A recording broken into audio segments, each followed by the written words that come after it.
have. Kamusta ang pamilya nyo? Okay naman? Nakakaluwag-luwag? Maginhawa? Hirap?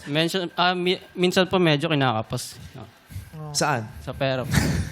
Alam ko sa Balik hininga. ko sa hininga lang kasi nagte-treadmill kasi nanay ko minsan nakakapos. Ikaw, anong ambag mo sa bahay? Yun nga po, wala pa eh.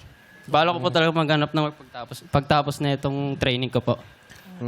Alam mo, masarap makapag-ambag ng pera sa pamilya nyo. Pero kung wala, hindi pwedeng wala ka rin yung ambag. Pwede kang maghugas ng pinggan. Maglinis ng bahay. Maglinis. Opo. Umuwi ka ng maaga para hindi ninenervyos ang mga magulang mo. Correct. Di ba yung sabi na nga nila, kung wala ka lang rin namang maitutulong, huwag ka nang dumagdag sa problema. Yung ganun, Pwede naman sa- magpakabait kayo. Huwag kayong, Sa ibang paraan. kayong magkakapatid, huwag kayong mag-away-away. Correct. Oo. Para pabawasan yung stress. Ay, yun ang kinakaloka ng mga magulang. Yung pinoproblema ng ng pera, nag-aaway-away pa yung mga anak. Di ba? Yes. So, pakabait ka, Sed. Yes po, madam. Yeah. Very well said.